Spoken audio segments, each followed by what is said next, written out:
Hey Geeks! We're back with another sci-fi review, this time reviewing the sci-fi original series The Expanse, Season 2, Episode 13, titled Caliban's War. And if you haven't seen this episode and you want to avoid any spoilers, you're going to want to skip this video and come back later because everything we say from this point forward is going to be a spoiler. Okay, we're 23 episodes into The Expanse, 22 depending on how you count the Season 1 finale. It was a two-parter, but you could count it as one episode, so 23, 22 episodes, however you're counting it. And all of them have been really good. How many shows ever can you say they had over 20 consecutive really good episodes? You could probably count that on one hand. Probably. And The Expanse is on that list. Holy crap. This finale was, I thought, the second best episode of the season after episode 5. Episode 5 was outstanding. This episode is just one step below that. So good, though. So good. So this episode basically had 3 stories going. We had the Proto Molecule on the Rocinante, we had Avasarala and crew, and we had the Arbogast hovering above Venus. So we're going to start with the Arbogast. So the Arbogast, they've run out of probes to send down to Venus to check it out, and they can tell something's going on. So like, well, we gotta descend. And I really like how the scientist and the captain, how they have like a bromance going on. Yeah, they really did. And so they're like, they agree they're gonna descend and take a closer look at what's going on. And the Martians, they see this and they're like, no, we're gonna go first. And they go down, and then the Martian ship just disappears off of their radar. They're, what the hell happened? And then the proto molecule, like everything turns blue, and the proto molecule just like seeps its way into the Arbogast, and it just like disassembles the ship. Yeah, just like disassembles but keeps its relative places in the atmosphere, just poof, like that. Yeah. And the crew's still alive, and you know, Venus's atmosphere is pretty toxic. Yeah, it's like acidic, it's like acid. So I imagine that's the proto molecule keeping them alive at that moment, or at least long enough for the atmosphere, before the atmosphere can get it. And it was really cool because they're all just floating there going, holy shit, our ship is gone. We're just floating above Venus. Like, what does the proto molecule have in store for the... First of all, it's now disassembling ships, like piece by piece, just... And then there's all the pieces. And it's keeping people alive. It has a plan. What is its plan? She knows. I do know. And I think that was just one of the coolest moments in the history of the whole show. Just that visual, I thought it was really, really cool. Yeah, it was really badass. Moving on to Avasarala, Cordiar, and Bobby Draper in a shootout on Mao's ship. This is where I thought, okay, one of these people is going to die. And at first I thought, well, Cordiar got shot, he's going to die.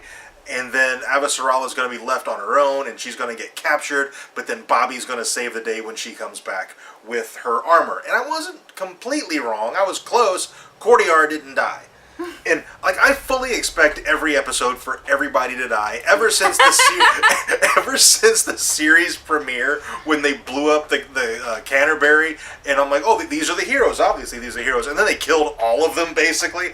I expect everybody to die in every episode just because that's the standard that they've set. And for this episode, none of the main characters died. So that was surprising to me that Cordiar lived. I'm happy he did, because I really like his dynamic with Bobby Draper. I ship them so hard. I think it's fantastic. And he's a great source of comic relief without being silly, which I think is really important. Yeah. And just all 3 of them together make quite the trio. Like, they flow, they work, and it's great watching them on screen. So it's nice to have them all survive this. Yeah, I'm really happy that Cordiar survived. And then I thought for sure that he was going to betray Avasarala. Like, it seemed like it was going that way. And she's like, give me the gun. And he's, no. Like, shit.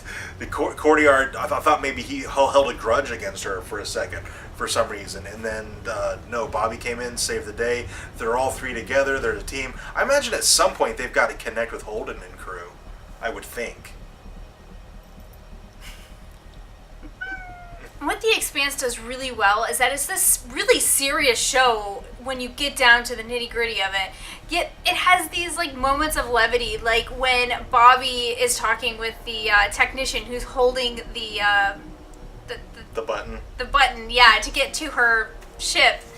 Like, she talks him into letting her pass, and then as she passes by, he's like, hey, would you mind roughing me up a little bit so it doesn't look like I just gave up? And she goes, alright. Like, she's, like, not that she's, like, eager to, like, yeah, I sure will, but she's like, she understands where he's coming from. And she's like, yeah, I'll do that. I have no problem with beating the shit out of you for a little bit. And it's just one of those moments that The Expanse does, like you said, it does really, really well. It breaks up the seriousness with these, really brief, humorous moments. And onto the Rocinante. It seems like Holden's finally kind of snapped out of his revenge mindset that he had going there for a while. Having to save Naomi really helped to, like, kind of bring him out of that, and I think it'll be a nice change in their dynamic. Basically, Holden finally realizes at the very beginning of the episode that being driven by vengeance and rage, it not only is...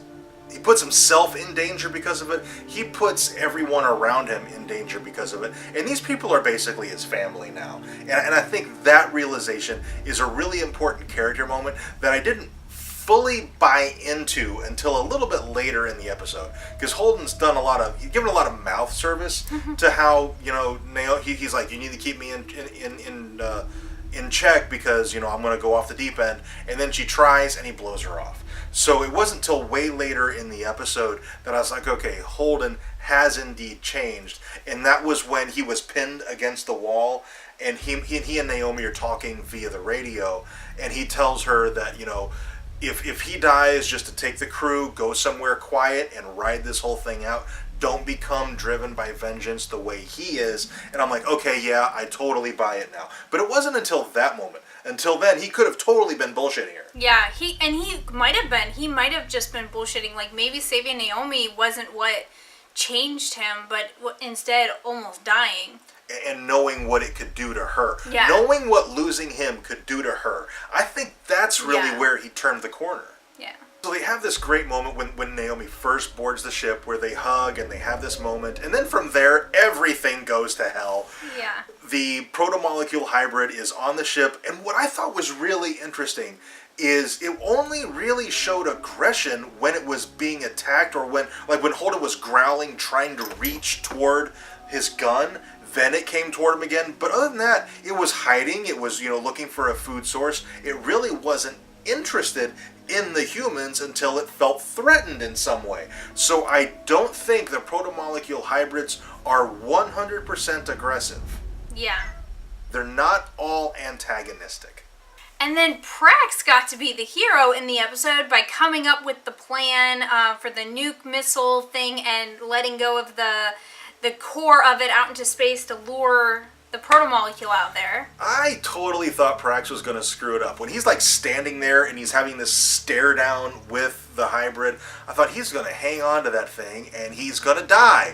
Because I always think everybody's going to die in this show. And I'm like, he's just going to hang on to it and it's going to like tackle him and then they're going to tumble off into space. That's kind of how I thought it was going to go. And then he lobbed it right up and I'm like, oh, look at you going. I think he just wanted to really look at it and see if it was May.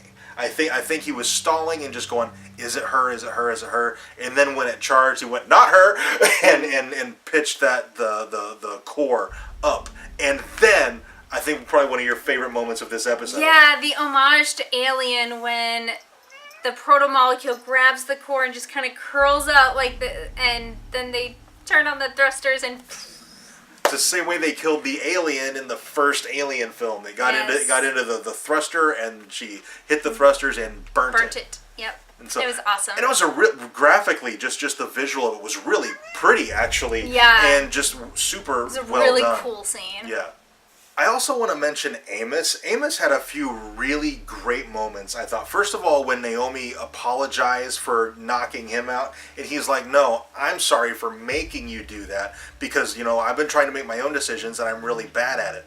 But the thing is, when she knocked him out, he was right. Yeah, he was. She got fucking lucky. Yeah. He was totally right. She had no business opening those doors. So Amos is totally second-guessing himself here, and he's not always the best decision maker ever. But in that case, he was 100% correct. And I thought that was really interesting. And you know, what kind of got me was Naomi didn't correct him. Yeah. She didn't say, no, you were right, I'm sorry. But I think it's because she still thinks she was right. Yeah. I don't think she realizes that he was right. When it comes down to it, Amos was absolutely Yeah. right in that situation. The other Amos moment that I really liked, and it was one of my favorite Amos moments of the entire series, is when he was talking to Holden, and he was telling him that, you know, he goes, you know, you've made some dumbass decisions, but I like knowing that I'm on the right side. He's like, you obviously are always trying to be a good man, and I appreciate knowing that if I'm on your side, I'm on the right side. And I thought that was a great moment between those two. That like, there's so many bromances going on in The Expanse. You have the scientist and the captain of the Arbogast. You have Holden and Amos. You have Amos and Prax. Basically, just all these different relationships and how they interact with each other and with other people. That's another thing that The Expanse does so very, very well. And the final shot of the season, we find out that May is still alive, and she is still, for the time being, human. Yes. So we have hope that Prax and his daughter will be reunited and she will be okay. And you know, I don't think that, I don't know, it calls into question, I don't know if the doctor's plan for May is to turn her into a hybrid. He might have something else planned for her. I really don't know. I did read a snippet of an interview, because the interview was a little spoilery and I didn't want to spoil myself for season 3 too much. But with one of the executive producers. And he said that in season 3 we'll get a good idea of what the Proto Molecule is really up to. And so I'm excited for that. And hopefully we get some more of the human motivations as well. Oh, and one of the other things at the very end of the episode was Naomi's monologue when she's confessing everything to Holden. She told Fred Johnson where their sample of the Proto Molecule was. And it's another thing where what I thought was going to happen didn't happen. I thought for sure when she said, I gave it to Commander Fred Johnson, when the camera panned up, it was going to be Anderson Dawes. I thought for sure that, you know, him and his scientist, like his scientist is talking to the Proto Molecule, basically. I thought he would have found out about it and beat Commander Johnson to it. But I think his scientist is talking to the Proto Molecule on Venus. Yeah. Yeah, I think the Proto sample's too Molecule small. is, I think all the samples are talking to each other too. Yeah, probably. And so I think that the one on Venus knows about the one in the belt and knows about the hybrids and stuff. I think they're all aware of each other, which is super interesting. I need to read the damn books. That's my mission before season 3 starts, is to get completely caught up on the books. That might be a pretty tall order because I read super slow. Yeah. But I'm going to try my hardest. I really, really am. Alright, I think that's all we have for this video. If you have anything to add, please let us know down in the comments. Also, if you enjoyed this video, you can tell us by dropping a like on it. And if you would like to help us grow our channel, subscribe if you haven't already, and share this video on Facebook or Twitter. And thank you very much for watching. We'll see you next time.